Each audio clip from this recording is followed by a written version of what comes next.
Marilah kita berdoa. Ya Allah Bapa yang berada di surga, puji dan syukur kami panjatkan kehadirat-Mu di pada pagi hari ini.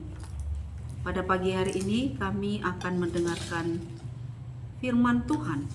Biarlah Tuhan hadir di tengah-tengah kami. Di dalam nama anak-Mu Tuhan Yesus Kristus, kami berdoa kepada Tuhan. Amin. Shalom. Selamat pagi saudara yang dikasihi Tuhan Yesus Kristus. Sebelum kita memulai aktivitas kita hari ini, marilah kita mendengarkan sapaan Tuhan melalui firman-Nya pada hari ini, Sabtu 24 Agustus 2024, yang tertulis di dalam Yesaya 63 ayat 7. Beginilah firman Tuhan. Aku hendak menyebut-nyebut perbuatan kasih setia Tuhan, perbuatan Tuhan yang masyhur, sesuai dengan segala yang dilakukan Tuhan kepada kita, dan kebajikan yang besar kepada kaum Israel, yang dilakukannya kepada mereka sesuai dengan kasih sayangnya, dan sesuai dengan kasih setianya yang besar. Demikianlah firman Tuhan. Topik kasih setia Tuhan. Saudara yang terkasih, di dalam nama Tuhan kita Yesus Kristus, kitab Yesaya ditulis oleh Yesaya. Ia adalah seorang nabi Ibrani yang sangat terkenal di zamannya. Ia seorang penyair, ia seorang negarawan, ia seorang yang ahli untuk menyampaikan pidato. Ia seorang yang berani, ia seorang yang tulus hati dan tidak gentar menghadapi seorang raja yang kejam sekalipun. Nabi Yesaya dalam kitabnya menyatakan penghiburan dan juga penghukuman. Saudara yang terkasih, perlu kita ketahui bahwa kitab Yesaya dibagi menjadi 3 bagian besar. Yang pertama dikatakan proto Yesaya, yaitu mulai dari pasal yang pertama sampai dengan pasal yang ke-39, di mana pada saat itu bangsa itu tidak dalam pembuangan.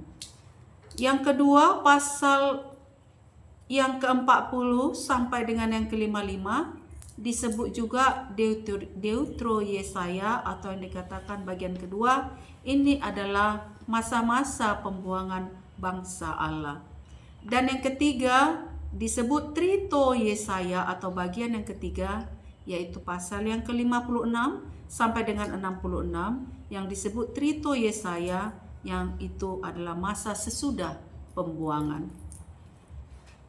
Saudara yang terkasih, renungan kita pada hari ini masuk pada bagian yang ketiga, yaitu Trito Yesaya setelah masa pembuangan. Pasal ini ditulis selama tahun-tahun akhir hidup Yesaya. Allah menyatakan nubuat-nubuat ini supaya memberikan pengharapan dan penghiburan kepada umatnya selama mereka tertawan di Babel 150 tahun sesudah zaman Yesaya. Ia juga membedakan antara kasih Allah kepada orang-orang berdosa dan kebenciannya akan dosa. Pasal-pasal ini penuh dengan penyataan nubuat mengenai Mesias yang akan datang dan kerajaannya di bumi kelak. Saudara yang terkasih, mungkin kita pernah melihat tulisan atau ungkapan pujian seperti Tuhan, Engkau sangat baik. Pastilah tulisan atau ungkapan tersebut sebagai kesaksian bagi kita bahwa kita dilepaskan, diselamatkan, bahkan dilindungi dari berbagai tantangan yang kita hadapi. Allah telah begitu baik dan memelihara kita. Kita perlu mengingat saudara apa yang telah Allah lakukan bagi kita dan menceritakannya kepada anak-anak kita, keluarga kita, atau orang lain. Nabi Yesaya memberi contoh ketika ia menulis, mengatakan, Aku hendak menyebut-nyebut perbuatan kasih setia Tuhan, perbuatan Tuhan yang masyhur, sesuai dengan segala yang dilakukan Tuhan kepada kita, yaitu renungan kita pada hari ini. Kemudian sang nabi juga mengingat-ingat belas kasihan Allah bagi umatnya di sepanjang sejarah, bahkan menyatakan bagaimana dalam semua penderitaan mereka, dia juga menderita. Namun meskipun bangsa itu telah bebas dari pembuangan, Yesaya melihat Israel kembali berada dalam kesulitan, dan itu membuat sang nabi merindukan campur tangan Allah. Saudara yang terkasih di dalam nama Tuhan kita Yesus, mengingat kebaikan Allah di masa lalu dapat menolong kita di masa-masa sulit. Masa-masa yang penuh tantangan akan datang dan pergi, tetapi karakter Allah yang setia tidak pernah berubah. Saat kita berpaling kepadanya dengan hati penuh syukur karena mengingat semua yang telah Dia lakukan di dalam kehidupan kita, kita kembali menemukan bahwa Dia selalu layak untuk kita puji.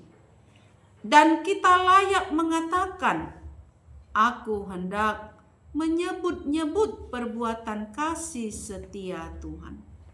Perbuatan Tuhan yang masyhur kepada kita sesuai dengan kasih sayangnya dan sesuai dengan kasih setianya yang besar.